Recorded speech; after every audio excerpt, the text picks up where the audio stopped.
औज़ुबिल्लाहिमिनश्शैतानिर्रजीम बिस्मिल्लाहिर्रहमानिर्रहीम। अस्सलाम वालेकुम डियर स्टूडेंट्स, कैसे हैं आप सब? ठीक हैं?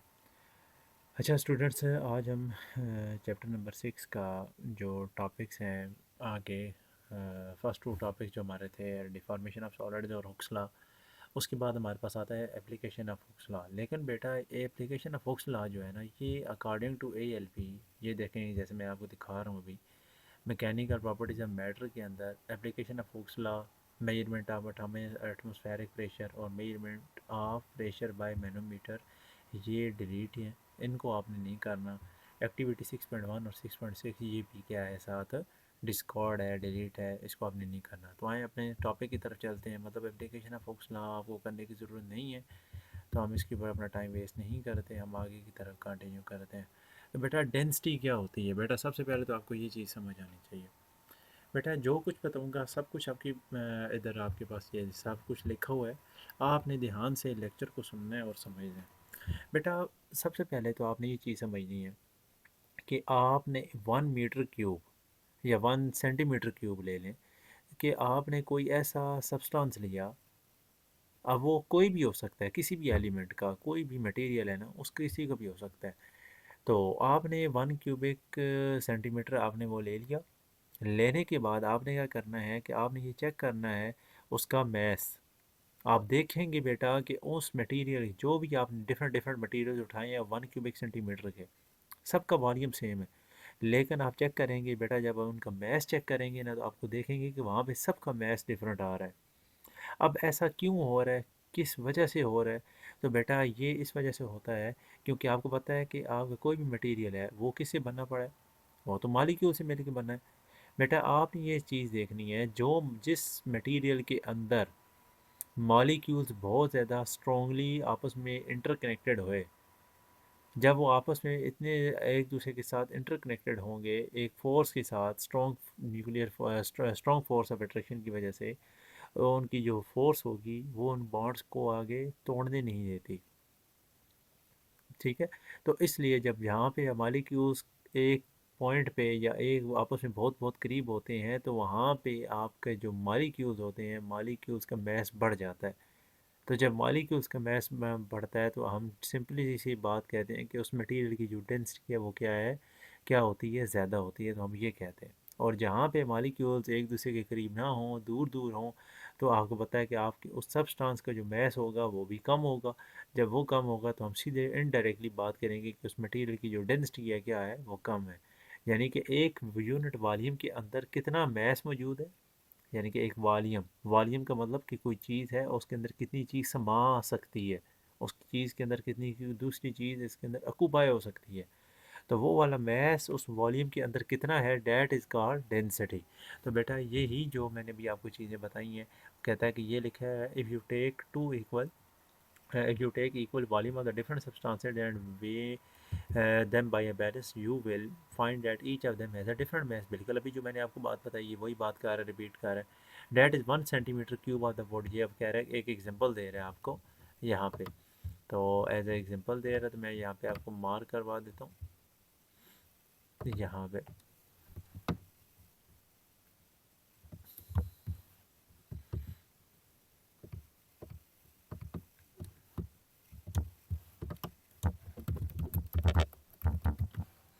तो बेटा एग्जांपल है ये वाली आपकी, तो ये आपने नोट डाउन कर लेनी है। कहता है कि 1 सेंटीमीटर वुड है, उसकी उसका जो मैस है वो है 0.7 ग्राम, और आयरन का है 8 ग्राम। दोनों का वॉल्यूम सेम है, लेकिन उनके मैसेज देखें, इसका मैस देखें कम है और इसका मैस देखें ज़्यादा है। तो ऐसा क्यों है? इसका मतलब है कि आयरन, यानी कि जो आयरन के अंदर जो होते हैं मॉलिक्यूल्स, वो स्ट्रॉन्गली आपस में बॉन्डेड हुए होते हैं, और बहुत ज़्यादा मॉलिक्यूल्स आपस में बॉन्डेड हुए होते हैं। तो इस वजह से इसका मैस ज़्यादा होता है और इसका मैस क्या है, कम है, क्योंकि वुड जो है एज़ कम्पेयर टू आयरन, उसके अंदर जो मॉलिक्यूल्स होते हैं वो क्या होते हैं, एक दूसरे के करीब तो होते हैं लेकिन इतने नहीं होते जितने आयरन के होते हैं। तो कहता है कि why is it so, you know that all substances are compose of molecule. अब वो यही सारी बातें कर रहा है जो कि मैंने आपको अभी बताया है। All substances are composed of molecules. The molecules of different substances are different in size and mass. The intermolecular spacing is also different. बिल्कुल वही बात है जो मैंने अभी को स्टार्ट में बताई है। The mass of equal volume of the various substances actually is the same of the total number of the molecule present in that volume। ठीक है। And naturally the substance whose molecules are densely packed and also which are heavy will weigh more than others। ठीक है। तो वो बेटा वो कैसे पता चलता है कि एक का वेट दूसरे से ज़्यादा है, वो बेटा पता चलता है डेंसिटी की वजह से। तो बेटा ये रही इसकी डेफिनेशन, मैं मार्क कर देता हूँ आपको यहाँ पे।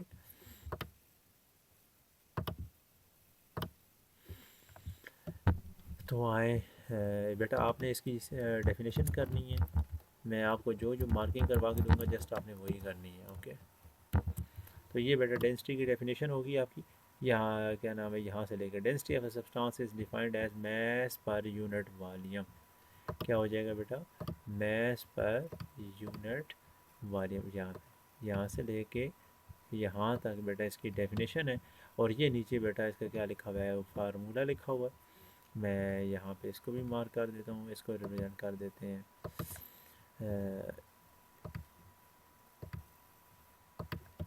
फार्मूला। ये क्या है बेटा, फार्मूला। ये मज़ीद है, ये लिखा हुआ है। ये कौन सा फार्मूला करना है आपने, ये वाला फार्मूला करना है। मैं इसको यहाँ से रिप्रेजेंट कर देता हूँ कि आपके पास ये वाला, ये फार्मूला, ये वाला, ये बेटा फार्मूला है डेंसिटी का। ठीक है। तो इसको आप लोगों ने नोट डाउन करना है, याद याद रखना है। डेफिनेशन क्लियर हुई, फार्मूला क्लियर हुआ। तो आप यहाँ से एक और ये भी एग्जांपल दे सकते हैं कि ये वाली जो कि ऊपर हमने अभी पढ़ी है, ये वाली, ये आपने इसकी एग्जांपल दे देनी है, ये वाला। तो ये भी एक एग्जांपल होगी। ठीक है। इसकी आगे एसआई यूनिट के बारे में आपने ज़िक्र करना है। तो एसआई यूनिट हम यहाँ से इसकी रिप्रेजेंट करेंगे। और तो बेटा ये याद रखिएगा कि एसआई यूनिट जो होती है ना, वो कैसे आप मेजर कर सकते हैं किसी भी सब्सटेंस की, वो पता चलती है। और अगर आपको उस सब्सटेंस का मैस पता है, यानी कि उसके जो फार्मूला पता होना चाहिए, यानी एसआई यूनिट पता कैसे आपको चल सकती है, फार्मूला की वजह से आपको एसआई यूनिट का पता चल सकता है। तो आए इसके बारे में अब स्टडी करते हैं डिटेल से कि आपकी कैसे करती है। बेटा ये देखें, ये क्या लिखा है, मैस। मैस की यूनिट क्या होती है, किलोग्राम। वॉल्यूम की यूनिट क्या होती है, अगर वो सेंटीमीटर में है तो सेंटीमीटर क्यूबिक हो जाएगा, अगर मीटर में है तो मीटर क्यूब हो जाएगा। लेकिन ऐसा यूनिट बेटा कौन सी है वॉल्यूम की, मीटर क्यूब। तो इसकी यूनिट क्या होगी, किलोग्राम पर मीटर क्यूब। तो ये रही बेटा इसकी एसआई यूनिट। तो मैं इसको भी मार्क कर लेता हूँ। तो ये रही बेटा एसआई यूनिट किसकी, डेंसिटी की, यहाँ तक बस। और अगर इसको दूसरी यूनिट में करना है तो वो वाली बेटा ये है, और जो अभी मैंने आपको बताया कि सेंटीमीटर में करना है तो ये वो एसआई यूनिट में है। ठीक है बेटा। तो फिर बेटा इसको अब यहाँ पे कहता है कि इसको यूज़ कहाँ पे किया जाता है। तो कॉन्सेप्ट ऑफ जो डेंसिटी इज़ यूज्ड, कौन यूज़ करते हैं,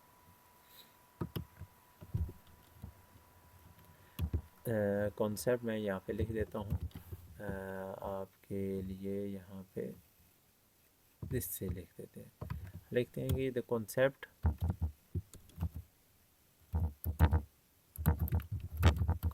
of density is used by. अब वो बेटा कौन यूज़ करते हैं, वो यूज़ करते हैं बेटा, इसका जो कॉन्सेप्ट है वो आर्किटेक्ट्स यूज़ करते हैं, इंजीनियर्स यूज़ करते हैं। ठीक है। ये इनमें से जो भी है ना आपका यहाँ पे कि एक आर्किटेक्ट यूज़ करते हैं इसको, और इंजीनियर्स इसका इस्तेमाल करते हैं। Take some special care of the density of the following building material to be used in designing and constructing the roads, bridges and buildings. The density of the building material is essential for the estimating the strength required in foundation and the supporting pillars। मतलब आपको क्या कहना चाह रहा है ये, कि architecture और इंजीनियर्स बेटा क्या करते हैं कि जब भी किसी बिल्डिंग को उन्होंने डिज़ाइन करना हो, बिल्डिंग बनानी हो, या कोई ब्रिज वगैरह तैयार करने हो, या कोई अगर कोई रोड वगैरह तैयार की जा रही है, तो वो सबसे पहले क्या करते हैं, उस मटेरियल की डेंसिटी देखते हैं कि जिस मटेरियल की बेटा डेंसिटी ज़्यादा होती है वो उसको चूज़ करते हैं, ताकि वो मटेरियल की स्ट्रेंथ जो है वो कमाल की हो, अच्छी हो। ताकि अगर उन्होंने बिल्डिंग तैयार करनी है तो ऐसा नहीं कि उसके ऐसा मटेरियल वो चूज़ कर लें कि डेंसिटी जिसकी लो है तो वो बिल्डिंग तो गिर सकती है, ब्रिजेस गिर सकते हैं, जो कि उन्होंने जो उन्होंने जिसकी बुनियाद रखी थी जिन ब्रिजेस की, वो तो गिर सकते हैं ना। तो फिर इसलिए आर्किटेक्चर और इंजीनियर्स जो होते हैं वो सबसे पहले आपकी डेंसिटी का लाजमी ख्याल रखते हैं कि आपकी डेंसिटी कितनी होनी चाहिए। तो बेटा अगर शॉर्ट क्वेश्चन में आ जाता है तो आपने डेफिनेशन, फार्मूला, एसआई यूनिट ये लाजमी करना है बस। और ऊपर से अगर आपने और लॉन्ग में आ जाता है तो लॉन्ग में बेटा आपने क्या करना है कि आपको यहाँ से लेके यू टेक से लेके यहाँ तक आपने इस पॉइंट तक करना है। मैं आपको मार्क करवा देता हूँ कि यहाँ से लेके यहाँ तक। और लेकिन लॉन्ग में जब भी आए ना तो डेफिनेशंस पहले होती हैं, डेफिनेशन फार्मूला पहले होता है, फिर वो नीचे आप लोगों ने लिखना है। फिर उसके बाद बेटा आपने ये डेफिनेशन है, फार्मूला है, फिर ये लिखना है सही यूनिट, फिर उसके बाद एंड पे आपने ये लिख देना है। अगर लॉन्ग में आता है आपका तो ये लॉन्ग के लिए, और शॉर्ट के लिए मैंने आपको यहाँ पे मैंने मार्किंग करवा दी है, ठीक है जी। यहाँ पे मैं आपको यहाँ पे मार्क भी कर देता हूँ for short questions, for short question, ठीक है जी। फॉर शॉर्ट क्वेश्चन के लिए मैंने बेटा आपको यहाँ पे बना दिया, ठीक है। और इसको नीचे करना है बेटा। अब आए बेटा सारा साथ बोल रहा है कि फॉर योर इन्फॉर्मेशन, इस इन्फॉर्मेशन के अंदर कहता है कि पैकिंग फॉर्म और पॉलीथीन क्या चीज़ है, have a very low density. कहता है इनकी डेंसिटीज बहुत लो होती हैं।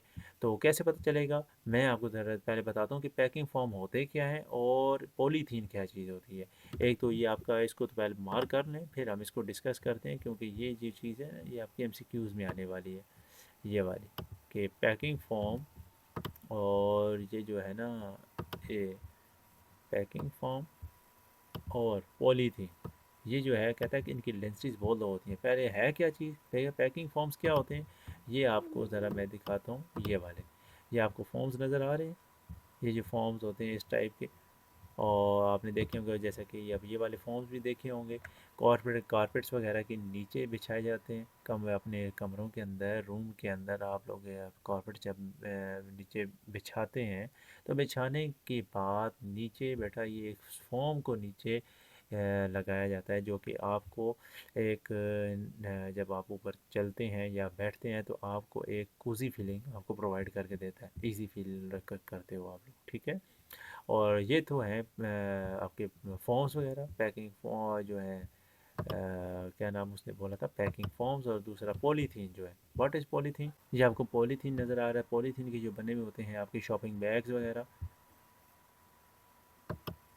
वो, और ये वाले आपके पास जो बैग्स होते हैं ना जिसके अंदर आपके सामान होता है, जिसमें आप अपने शॉपिंग बैग्स कैरी के अंदर अपने सामान को कैरी करके लेके जा रहे होते हैं, ठीक है। तो ये हमारे पास पॉलीथीन होता है। इनकी डेंसिटी बहुत कम होती है, ठीक है। इसलिए इनका जब डेंसिटी कम है, डेंसिटी का मतलब इनका मैस बहुत कम होता है, यानी कि इनके जो मालिक्यूल्स होते हैं ना, इनके अंदर मालिक्यूल्स के दरमियान जो फोर्सेस होती हैं वो बहुत वीक होती हैं, वो दूर दूर होते हैं, मालिक्यूल्स एक दूसरे के करीब करीब नहीं होते। तो मालिक्यूल्स का मैस क्या होता है, कम होता है, तो इसलिए डेंसिटी भी क्या होती है, कम होती है।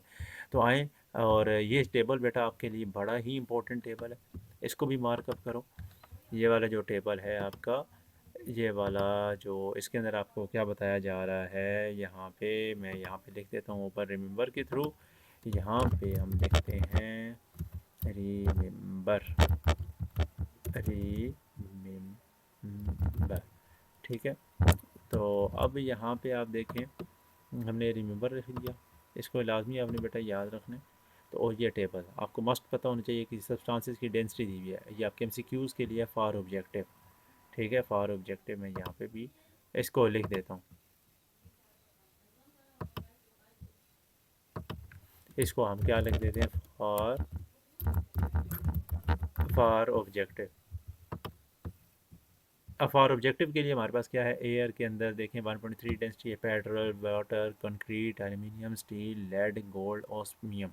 अब ये ओस्मियम क्या है बेटा, बाकी सब तो आपने सुना हुआ ही होगा, ये ओस्मियम क्या है बेटा, ये भी एक आपका मटेरियल है आपके पीरियोडिक टेबल के अंदर, जिसका एटॉमिक नंबर होता है 76, और ये ब्लू शेड में होता है।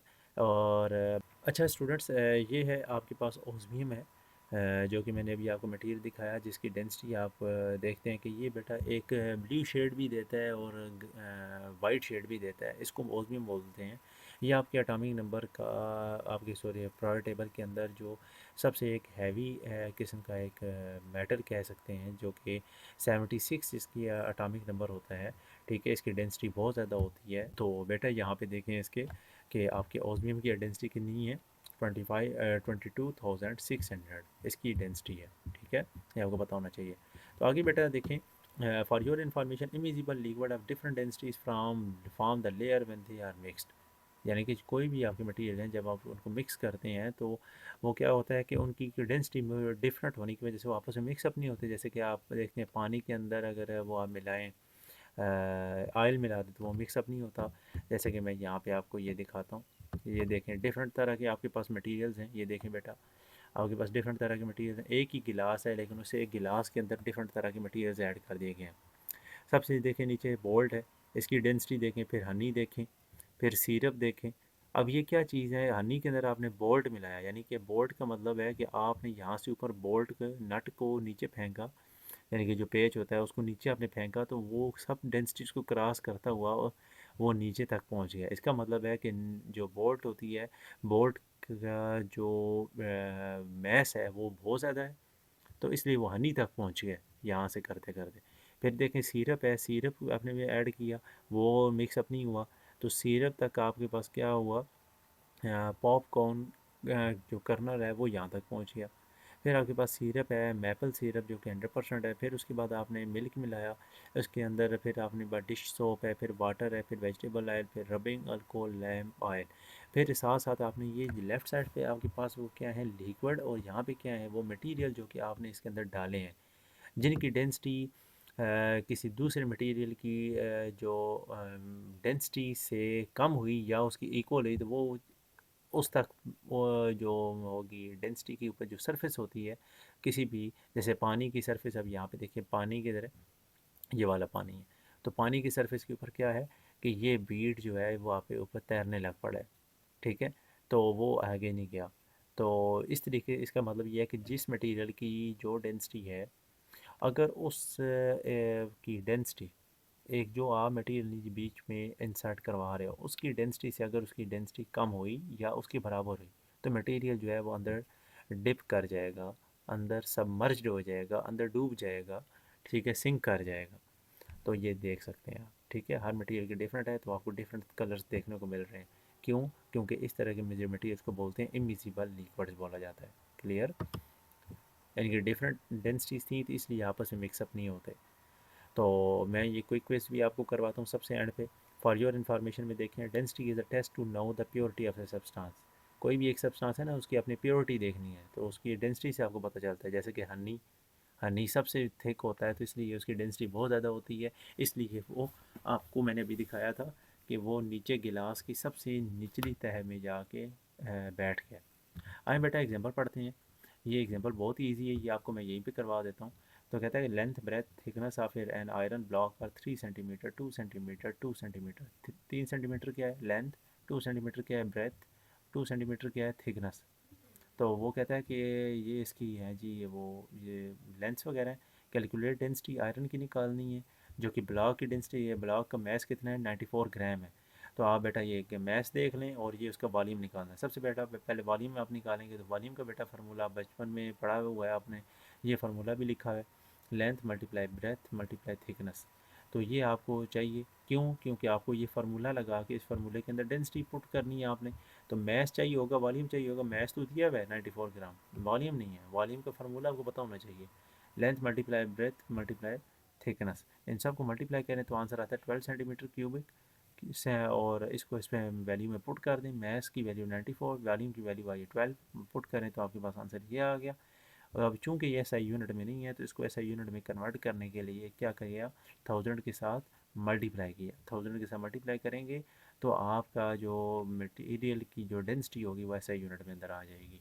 ठीक है, जो कि अभी आपकी फिलहाल क्या आई है, ये वाली डेंसिटी, आयरन की डेंसिटी कितनी आई, वो ये आई है। ठीक है बेटा, तो अब आए आगे चलते हैं। तो बेटा फिर कहते हैं डेंसिटी मेजरमेंट में, डेंसिटी को मेजरमेंट कैसे किया जाता है, मेजर किस तरीके से करना है आपने। ये तो बहुत ईजी होता है कि कैसे चाहें स्टडी करते हैं, फिर मैं आपको मुकम्मल तौर पे बताता हूँ। बेटा किसी भी मटेरियल की अगर आपने डेंसिटी को मेजर करना है ना, उसके लिए आपको दो चीज़ें चाहिए होती हैं, मैस और वॉल्यूम।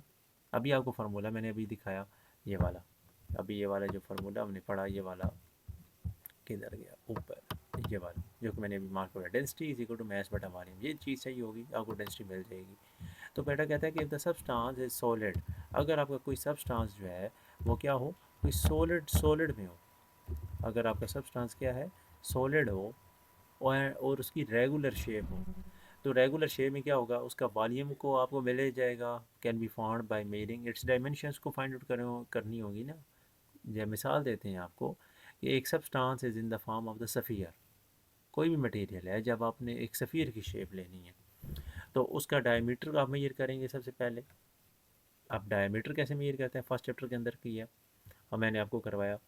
तो और उस सफ़ियर लेना है, सफ़ियर शेप क्या होती है, बिल्कुल एक फुटबॉल लाइक शेप होती है, लेकिन ये आपने चूँकि ये छोटा सा आपने लेना है, ये आपकी बॉब शेप होती हैं जो कि आपकी लेबॉर्ट्री के अंदर मौजूद होती हैं, तो उनको मैं अभी आपको दिखाता भी हूँ। तो उसके आपने क्या करना है, डायमीटर फर्स्ट ऑफ ऑल आपने कैलकुलेट करना है। डायमीटर कैलकुलेट कैसे करते हैं, वर्नियर कैलिपर की मदद से, उसके ज़रिए से आपको डायमीटर मिल जाएगा। और फिर आप क्या करेंगे, जब डायमीटर मिल जाएगा तो आप डायमीटर के थ्रू आपकी रेडियस मिल जाएगा, क्योंकि डायमीटर को 2 पे डिवाइड करें तो रेडियस मिल जाता है। तो जब डायमीटर मिल जाएगा तो वॉल्यूम इज़ दे, वॉल्यूम भी आपको मिल जाएगा। क्यों, क्योंकि सफ़ियर का बेटा वॉल्यूम कितना होता है, 4/3 पाई r³ इसका सफ़ियर का जो होता है वॉल्यूम वो होता है। तो उसके अंदर आर की वैल्यू पुट करेंगे तो हमारे पास क्या आ जाएगा, वॉल्यूम आ जाएगा। Knowing the mass and the volume the density can be found out. If the solid has not a geometrical shape its volume is determined by the following activity. तो आपको क्या करना है, यहाँ से करना है। डेंसिटी मैं आपको मार्क भी करवा देता हूँ, फिर मैं आपको साथ साथ बताता भी हूँ। यहाँ से लेके यहाँ तक करना है आपने। क्विक क्विज में अभी आपको करवाता हूँ।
अच्छा स्टूडेंट्स, ये देखें मैंने आपको भी दिखाया वर्नियर कैलिपर। वर्नियर कैलिपर में देखें ये है बॉब, इसको बोलते हैं सफ़ियर। ठीक है, ये इस शेप का होता है सफ़ियर, ये बिल्कुल गोल होता है। ठीक है, आप अपने माइंड के अंदर यूँ बनाएं जैसे एक फुटबॉल है और फुटबॉल बिल्कुल गोल होता है ना, तो ये भी गोल होता है, लेकिन ये इस शेप का होता है। ठीक है, तो ये आपको गोल्ड शेप भी मिलता है, सिल्वर कलर में भी आपको मिलता है। तो इसको आपने मेजर करते हैं by using a vernier calliper, ठीक है। और फिर हम क्या करते हैं, फिर जब उसका डायमीटर आ जाता है ना, तो बेटा जब डायमीटर आ जाता है तो फिर हम क्या कर लेते हैं, उस डायमीटर को 2 पे डिवाइड करते हैं। जब 2 पे डिवाइड करते हैं तो फिर हम इसके लिए एक फार्मूला यूज़ करते हैं यहाँ पे। एक्टिविटी 6.2 जो है, इसके अंदर आपके पास एक ये बेकर है और ये फुल हुआ हुआ है, इसके अंदर पानी है। और इसके अंदर हमने क्या करना है कि कोई भी एक मटेरियल है जो कि एक सिलेंडर के अंदर है और वो आपने पानी फिल हुआ है उसके अंदर, और आपने किसी भी एक अननोन शेप है जो कि एक रिजिड शेप है, उसका आपने वॉल्यूम निकालना है। तो आप क्या करेंगे, आपने ये देखिए बेटा एक बेकर देख रहे हैं आप, इस बेकर के अंदर क्या है, पानी आपका फिल हुआ है। और इसको आपने क्या करना है, ये देखिए एक आपने पत्थर है जो कि पानी के अंदर, इसको एक थ्रेड के ज़रिए आपने पानी के अंदर डाला। बेटा जैसे ही वो जाके पानी के अंदर यहाँ पे इंसर्ट करेगा ना, तो पानी यहाँ से थोड़ा सा ऊपर हो जाएगा। ये पानी की जो अपनी पोजीशन थी वो ये वाली पानी की इनिशियल पोजीशन थी, और बाद में जो ये पानी की जो पोजीशन है वो क्या हो जाएगी, चेंज हो जाएगी। अब वो जो पानी की पोजीशन है इस पॉइंट पे आके ये पानी की फाइनल पोजीशन है। तो यहाँ पे आके पानी की जो फाइनल पोजीशन है वो आप ज़रा आप नोट करें। तो यहाँ पे फाइनल पोजीशन पे आप ज़रा नोट करें, तो ये जो पॉइंट का बेटा आया ना, इस पहले इनिशियल पोजीशन में से फाइनल इनिशियल पोजीशन को फाइनल पोजीशन में से आपने माइनस कर देना है। जो आपके पास वैल्यू आएगी वो इसका क्या होगा, वॉल्यूम होगा। तो यही इस एक्टिविटी के अंदर बताया जा रहा है कि टीचर बच्चों को कहता है कि बच्चों के ग्रुप बनाता है, हेल्प करता है कि कुछ पानी डालें, उसके ज़रिए से फिर आप किसी अननोन मैस की वॉल्यूम को मेजर करें। तो यहाँ से इस तरीके से हम डेटा निकाल सकते हैं। तो बेटा अब अगला नया एक और टॉपिक हमारे पास है प्रेशर।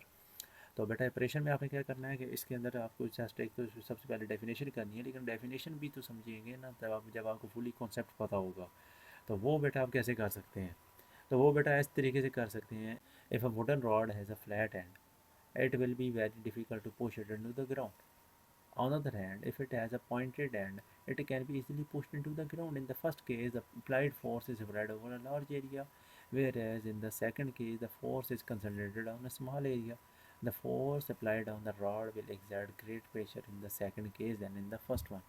अच्छा स्टूडेंट्स, वो जो भी हमने पढ़ा प्रेशर के अंदर, जब मैंने आपको बात पढ़ के बताई उसके बारे में क्या कह रहा है, ज़रा ये पिक्चर देखें। इस पिक्चर में आपको बेटा ये एक वुडन प्लेट एक नज़र आ रही है। इसमें आप देखें कि ये सरफेस के साथ बिल्कुल प्लेन हुआ हुआ है नीचे से। तो इसलिए आप जानते हैं कि जैसे ही ये बिल्कुल प्लेन हुआ हुआ है तो इसकी तमाम पॉइंट्स के ऊपर प्रेशर जो है वो बहुत कम पड़ेगा। क्यों पड़ेगा बेटा, इस वजह से वो ये वजह है क्योंकि यहाँ पे तमाम जो प्रेशर है ना वो हर तरह सरफेस के ऊपर तो वो लेस फोर्स लगाएगा। तमाम पॉइंट्स के अंदर जो होते हैं ना आपके पास सेंटर ऑफ ग्रेविटी, ठीक है, वो तमाम पॉइंट्स के ऊपर जो है वो इक्वली लगेगी। हर पॉइंट्स के ऊपर, हर पॉइंट्स के ऊपर, हर पॉइंट्स के ऊपर इसकी तमाम सर्कल से लेके सर्कल के सेंटर से लेके, क्योंकि ये सर्कल शेप बनी हुई है तो इसकी बिल्कुल हर पॉइंट्स के ऊपर वो तमाम पॉइंट्स के ऊपर बिल्कुल एक जैसी लगेगी। इसलिए यहाँ पे जो प्रेशर होगा वो कम लगेगा। लेकिन बेटा अगर आप मैं आपको मैं दूसरी पिक्चर दिखाऊँ, ये वाली, इसमें ज़रा देखें, इसमें आपके पास बेटा ये एक है, ये भी वुडन बना हुआ, लेकिन ज़रा इसके नीचे ना देखें ना, इसकी लेग्स देखें, ये वाली बैक साइड पे और ये वाली देखें, इसमें क्या बने हुए हैं, नीचे थ्रेड्स बने हुए हैं ना। अब जब ये आप किसी ग्राउंड के नीचे ना से ऊपर से उसको पुश करेंगे ना यहाँ से, तो अब चूंकि इसका ग्राउंड का, इस पूरी बॉडी का इस ग्राउंड के साथ जो है वो एरिया कम है, क्योंकि जो ज़मीन के साथ, जो भी फ्लोर के साथ या फर्श के साथ या आपकी जो मिट्टी की कोई सरफेस हुई नीचे, तो वो उसने वो वाला सिर्फ ये वाला पॉइंट लग रहा है, एक ये वाला पॉइंट लग रहा है और ये वाला पॉइंट लग रहा है। बाकी सरफेस तो बीच में से बिल्कुल एम्प्टी है, बिल्कुल खाली है, वो तो सरफेस उसके साथ टच ही नहीं हो रही, कॉन्टैक्ट में नहीं है। तो फिर इसका मतलब ये हुआ कि बेटा ये वाले जो थ्रेड्स होंगे ना, जैसे ही इसके ऊपर बेटा यहाँ पे कोई कोई चीज़ आप होल्ड करेंगे तो ये नीचे क्या हो जाएंगी, उसके थ्रेड्स अंदर धंस जाएंगे। तो धंस जाने से क्या होगा कि इसका मतलब है कि जहाँ पे एरिया कम, अब चूँकि एरिया यहाँ पे कम है ना, एरिया कम होने की वजह से क्या हो जाएगा, प्रेशर बढ़ जाएगा। तो आए बेटा अब इसकी आगे डेफिनेशन करते हैं। तो कहता है कि प्रेशर की डेफिनेशन आपने कहाँ से करनी है बेटा, ये प्रेशर की डेफिनेशन मैं आपको मार्क करवा देता हूँ। यहाँ से प्रेशर की यहाँ से लेके यहाँ तक डेफिनेशन है। तो इसमें कहा क्या जा रहा है कि प्रेशर को किस तरीके से डिफाइन करते हैं, the force exerted normally on a unit area of an object. कोई एक ऑब्जेक्ट है उस ऑब्जेक्ट के एक यूनिट एरिया पे कितनी फोर्स आपकी लग रही है। जैसे कि अब यहाँ पे देखें, ये एक यूनिट एरिया, ये वाला इसका यूनिट एरिया देख लें, इधर देख लें, इधर देख लें, इस यूनिट एरिया के ऊपर कितनी नॉर्मली फोर्स यहाँ पे लग रही है, इसको आप क्या बोलते हैं। ये इन तीन पॉइंट्स के ऊपर कितनी फोर्स लग रही है, इस पॉइंट को बोलते हैं यहाँ पे, हम इस अमल को बोलते हैं, फिनोमेना को बोलते हैं, इस प्रोसेस को बोला जाता है, प्रेशर का नाम दिया जाता है।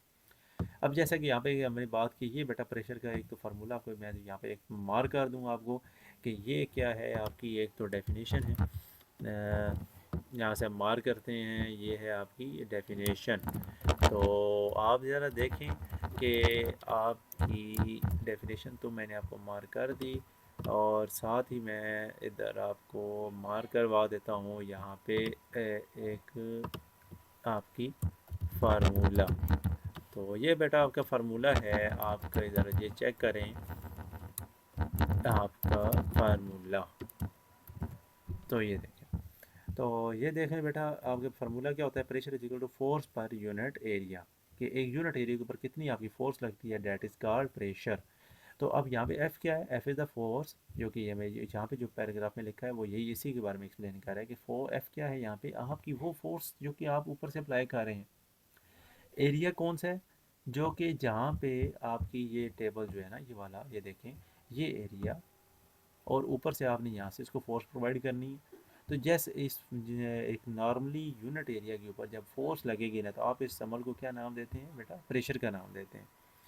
तो आगे है, आप ज़रा एक तो साइड इन्फॉर्मेशन भी ज़रा सुन लें, साइड इन्फॉर्मेशन पे भी हम बात करते हैं इसके ऊपर, ये ज़रा देखें ताकि साथ साथ ये भी काम होता चला जाए।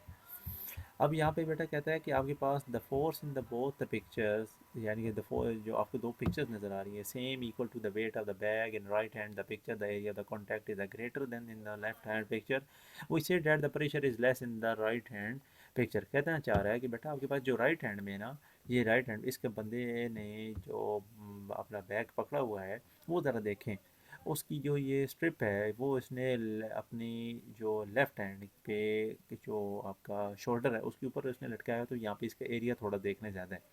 तो जहाँ पे एरिया ज़्यादा है तो इसकी प्रेशर भी कम होगा, यानी कि इसकी कंधे के ऊपर जो प्रेशर पड़ा होगा वो यहाँ पे इसको कम फील हो रहा होगा, और यहाँ पे इसको पेन भी नहीं फील हो रही होगी। On the other hand, left side में आप पिक्चर देखें, इसके ऊपर देखें, यहाँ पे आप इसको एरिया जो है ना वो कम हो गया।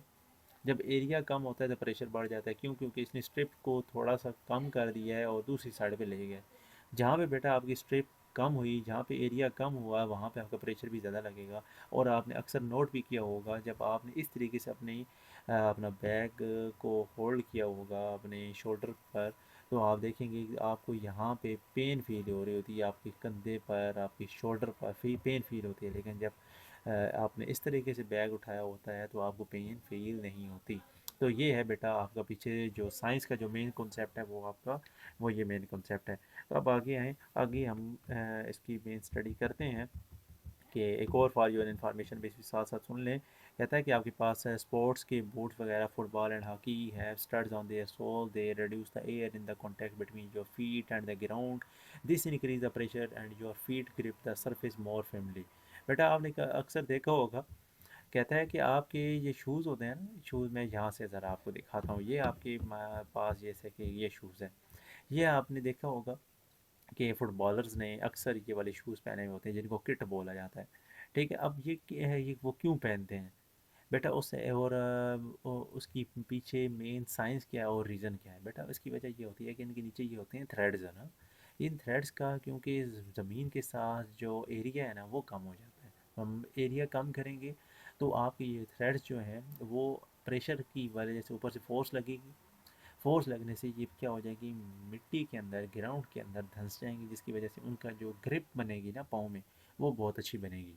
तो इसलिए ये वाले शूज़ ज़्यादा इस्तेमाल किए जाते हैं, और ये शूज़ आपको गिरने से भी बचाते हैं। ठीक है, किसी भी किस्म की अगर आपको इंजरी भी हो सकती है तो लाइक अगर यहाँ पे अगर थ्रेड्स ना हो तो, ठीक है, तो इससे बचने के लिए आप ये लाजमी यूज़ किया करें। जिस सिर्फ यहीं पे नहीं, आप लोग अपने जो आपके होते हैं टायर्स वगैरह ना, आपके गाड़ियों के टायर्स होते हैं, आप देखें उनके अंदर भी आपका ये सीन मौजूद होता है कि अगर जितनी भी उससे गाड़ियों के टायर्स के अंदर थ्रेड्स बने हुए होंगे ना, तो वो इतने ही आपके लिए बेनिफिशियल होते हैं। ठीक है, वो आपको एक्सीडेंट से बचा देते हैं। ठीक है, आपके लिए अगर आपके बारिश हुई हुई है तो बारिश के दौरान अगर आपके थ्रेड्स मौजूद हैं तो आपको वो एक फ्रिक्शन से, यानी कि फ्रिक्शन जो है ना, क्योंकि बारिश जब होती है तो फ्रिक्शन कम हो जाती है, तो फ्रिक्शन भी आपको वहाँ पे जो है ना थोड़ी सी देखने को मिलेगी आपको। ठीक है, तो ये याद रखना है। तो आए बेटा आगे देखें आपकी जो नेक्स्ट फॉर्म नेक्स्ट पेज में, the area on which the force act is usually referred as contact area. वो ऊपर एरिया वाले की बात करें जो कि अभी हमने फार्मूला पढ़ा। एक इक्वेशन नंबर 6.3, इसको आपने डिस्कार्ड कर देना, ऐसा नहीं लिखना। For certain force the pressure can be very large if the contact area is small. अभी जो मैंने आपकी बात की कि यहाँ पे देखें ना, ये देखें, ये देखें एरिया की ज़रा वैल्यू अगर यहाँ पे देखें बेटा, देखें कि अगर एरिया यहाँ से इंक्रीज़ होता है ना, अभी जो नीचे पैराग्राफ में बात करें वो ये करने जा रहा है, कहता है अगर हम यहाँ से क्या करते हैं, एरिया इंक्रीज़ करते हैं, और जब एरिया इंक्रीज़ करते हैं तो इसका मतलब है यहाँ से, क्योंकि प्रेशर और एरिया में यहाँ पे इन्वर्सली प्रोपोर्शनल हो रही है, एरिया बढ़ा तो क्या हो जाएगा बेटा, प्रेशर आपका कम हो जाएगा। और अगर आपके पास बेटा यही चीज़ चेंज हो गई किस में, आपकी एरिया जो है अगर आपका बेटा कम होने लग पड़ा, अगर आपका एरिया बेटा के यहाँ पे कम होगा तो प्रेशर उसकी अपोजिट क्या हो जाएगा, बढ़ जाएगा। तो प्रेशर जब अपोजिट आगे बढ़ जाएगा तो आपको क्या मिलेगी, एक किसी जगहों पे आपको पास ये बेनिफिशियल होता है प्रेशर, आपको ज़रूरी भी होता है, कई जगहों पे आपको ज़रूरी नहीं होता। जैसे कि अगर आप इन शूज़ वाले केस में देखें तो यहाँ पे आपको बहुत ज़रूरी है, क्योंकि एरिया यहाँ पे कम हो जाएगा शूज़ के लिए, तो यहाँ पे जब एरिया कम हो जाएगा तो प्रेशर बढ़ जाएगा, तो प्रेशर बढ़ जाएगा तो आपकी ग्राउंड के ऊपर ग्रिप अच्छी बनेगी, आप गिरने से बच जाएंगे, आप एक्सीडेंट्स से बच जाएंगे। लेकिन अगर यहाँ ऊपर इस वाली पिक्चर में देखें, इसमें एरिया ज़्यादा है और इसमें एरिया कम है। अब निचले वाले केस में जो है वहाँ पे प्रेशर लगना हमारे लिए ये फ़ायदे की चीज़ है, एडवांटेज है हमारे लिए। लेकिन अगर यहाँ पे देखें तो इसमें एरिया आपका बढ़ गया इस पॉइंट में, और यहाँ पे एरिया कम हो गया, इधर एरिया बढ़ेगा तो प्रेशर कम होगा, तो इस बंदे को जो पेन होगा, यहाँ पे बैग जो उठाया हुआ है ना इसने कंधे पर अपने शोल्डर पर, वो इसको थोड़ा कम फील होगा। और यहाँ पे चूँकि इसका एरिया कम हो गया, एरिया कम होने से क्या हो गया, प्रेशर बढ़ गया, तो यहाँ पे इसको थोड़ी सी पेन भी फील होगी। ये आप ज़रा माइंड में आप रखिएगा। कुछ जगहों पे आपको प्रेशर जो होता है वो आपके लिए बेनिफिशियल होता है, कुछ जगहों पे आपको तंग भी करता है। तो आगे देखें, इसकी यूनिट भी देख लेनी है आपने, मैं यहाँ पे मार्क भी कर लेता हूँ। अगर और वो भी आपने ख़ास तौर पे कब करनी है, जब आपका शार्ट क्वेश्चन आए ना, तो उस टाइम आप लोगों ने इसको लाजमी कर लेना है। यूनिट एस आई यूनिट बेटा इसकी आप लोगों ने कर लेनी है। और वो एस आई यूनिट क्या है, मैं मार्क भी करवा देता हूँ आपको। क्या S I system of international के अंदर the system of unit of the pressure जो है वो क्या है, ये यहाँ से आपने करनी है इन द, ये वाली, ये बेटा पूरी आप लोगों ने ये करनी है, ये वाला ये सारा जो है ना ये आपने करना है। और इसी को आप लोग क्या बोलते हैं, न्यूटन पर मीटर स्क्वायर का दूसरा नाम होता है बेटा, क्या नाम देते हैं इसको, पास्कल का नाम दे दिया जाता है। क्योंकि न्यूटन पर मीटर स्क्वायर जो है ना ये किसके बराबर होती है, इसके। अब ये आई कैसे है बेटा, ये ज़रा ये देखें, फार्मूला हमारा क्या था, ये ज़रा देखें, ये देखें फोर्स की यूनिट क्या होती है, मैंने आपको बोला है ना, ये ऐसे जो आपकी यूनिट्स होती हैं वो आपको इस जब आपको फार्मूला पता होता है तो फार्मूले से ही आपकी यूनिट्स बनाई जाती हैं फिज़िक्स के अंदर से। तो आज यहाँ पे आपने देखें ज़रा, एफ़ की यूनिट क्या है, न्यूटन, आगे क्या है, एरिया, आपके डिनोमिनेटर में एरिया, तो यहाँ पे क्या हो जाएगा, मीटर स्क्वायर। तो यहाँ पे आप क्या कर देंगे, मीटर स्क्वायर। अब ये चूँकि साथ क्या है माइनस, इसका मतलब है कि आपने यहाँ पे नीचे था न्यूटन पर मीटर स्क्वायर, तो जब आप मीटर स्क्वायर को ऊपर लेके जाएंगे तो आपके पास क्या बन जाएगा, न्यूटन पर मीटर स्क्वायर, यानी कि साथ माइनस आ जाएगा। जो नीचे मीटर स्क्वायर प्लस में था ना, ऊपर जाके माइनस हो जाएगा। और इसी को आप क्या बोलते हैं बेटा, मैं प्रेशर का नाम देते हैं। क्लियर बेटा। अब आगे आए लास्ट स्टेज पे हमारे पास क्या है, डेली लाइफ एग्जांपल्स में जो कि आप लोगों ने देनी है। तो बेटा उसे आपकी कुछ 3 to 4 एग्जांपल्स हैं, वो आप लोगों ने इसके साथ ऐड कर देनी है प्रेशर के साथ। अगर आपको शॉर्ट क्वेश्चन में भी आ जाता है, लॉन्ग में भी आ जाता है, तो इसके लिए आपने देनी है। आइए बेटा इसकी स्टडी करते हैं। तो बेटा कहता है कि आपके पास कि the edge of the blade of a chopper is made very sharp when we apply the force on the handle of the chopper to cut an object. The pressure on the object on an object at the contact surface due to its small area become very high and the object is easily cut. ये देखें बेटा, आपके सामने एक picture है। उस picture के अंदर एक लेडी है जो कि कुछ सब्ज़ी वगैरह काट रही है। अब देखें उस सब्ज़ी वगैरह जहाँ पे वो काट रही है उसके जो सरफेस जो थी वो क्या थी, बिल्कुल प्लेन थी। अब चूँकि कुछ ऐसी वो पॉइंट्स हैं जहाँ पे आपके पास क्या नाम है वो सरफेस है, वो वहाँ पे एरिया जो है वो कम लग रहा है, एरिया कम फील हो रहा है ना। बाकी सरफेस देखें बाकी सारी खाली है, तो यहाँ पे एरिया थोड़ा सा कम है। जब एरिया कम है तो यहाँ पे वो ज़्यादा उसका उसकी बॉडी के ऊपर ज़्यादा प्रेशर लगेगा, फोर्स ज़्यादा लगाएगी, फोर्स ज़्यादा लगाएगी तो प्रेशर बढ़ेगा, प्रेशर लगेगा तो ये इजीली कट आउट हो जाएगी। तो ये वो कही हुई है, यहाँ पे भी वही सेम एक्सप्लेन कर रहा है, ठीक है। तो ये कहना चाह रहा है। आगे देखें, कहता है कि the top of the thumb is flat but the end of the pin is very sharp, so the contact area is very small, then when we apply a force at the top the pressure at the end of the pin is so high that its pierces into the wooden board। अब ज़रा देखिए ये क्या कहना चाह रहा है बेटा, आपने ये वुडन थंब पिन्स देखी होंगी, और ये थंब पिन्स की बेटा ये नीचे से पिन देखें ज़रा, और ऊपर से देखें नीचे से देखें। ये देखें बेटा एरिया अभी हमने पढ़ा थोड़ी देर मैंने अभी अब आपको एक फार्मूला पढ़ाया, pressure is equal to force per unit area. बेटा देखें प्रेशर का और एरिया के साथ आपस में इन्वर्सली रिलेशन है, जहाँ पे एरिया कम वहाँ पे प्रेशर ज़्यादा।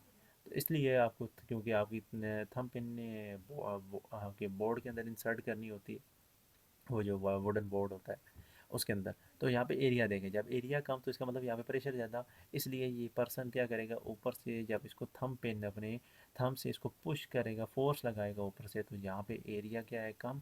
तो जब एरिया कम है तो ऊपर से फोर्स लगेगी तो वहाँ पे क्या बढ़ेगा, प्रेशर बढ़ेगा। प्रेशर बढ़ने की वजह से वहाँ पे क्या हो जाएगा, वो वुडन बोर्ड के अंदर ये पेनिट्रेट कर जाएगी ये पेन।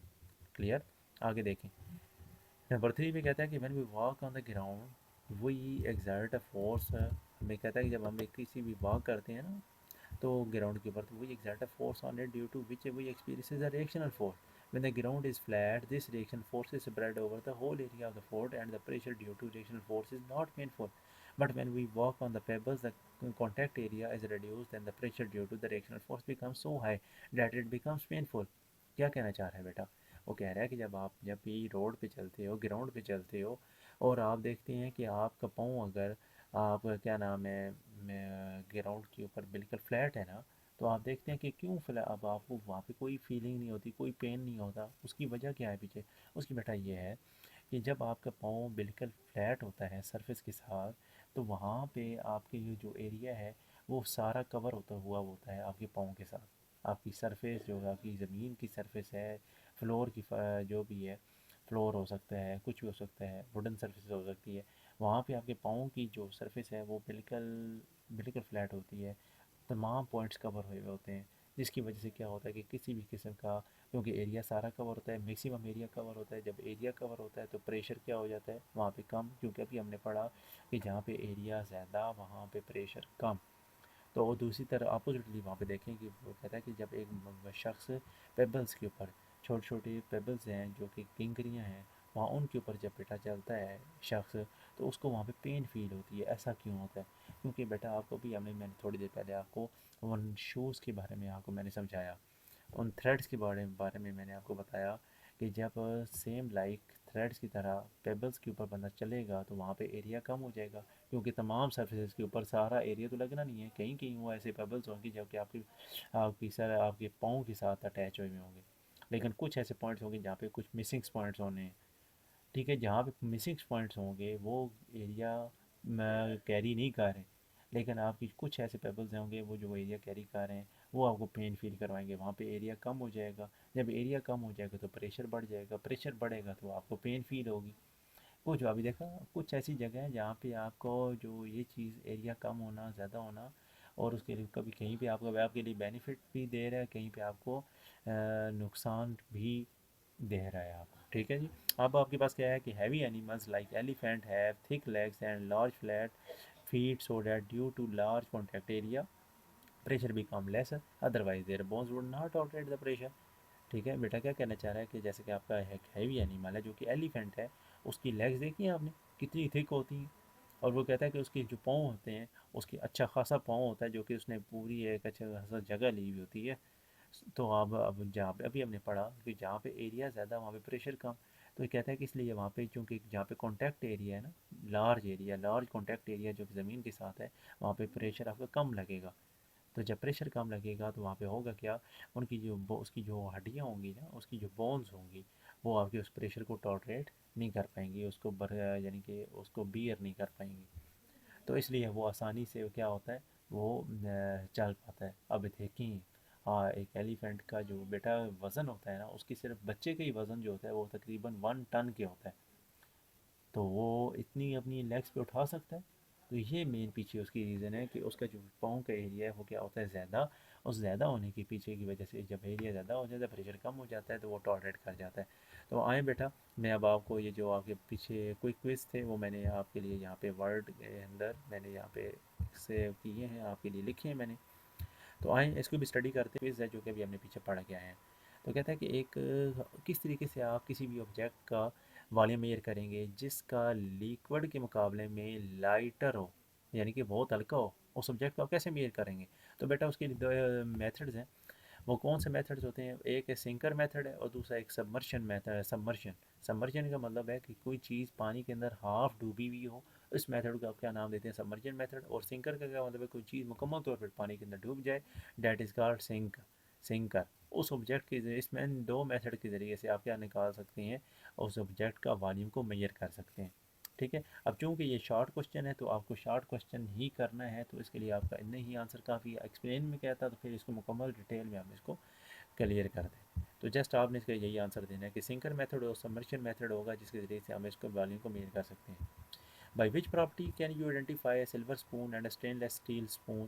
तो कौन सी ऐसी प्रॉपर्टी है जिसके ज़रिए से आप इसको आइडेंटिफाई कर सकते हैं। बेटा बहुत ज़्यादा सब प्रॉपर्टीज़ हमारे पास, क्योंकि हमारा जो जो टॉपिक के रिलेटेड जो हमारा सवाल है ना, वो क्या है कि कौन सी ऐसी प्रॉपर्टी है जिसके ज़रिए से हम सिल्वर को और स्टेनलेस स्टील को आपस में, इन दोनों को आपस में अलग कर सकते हैं।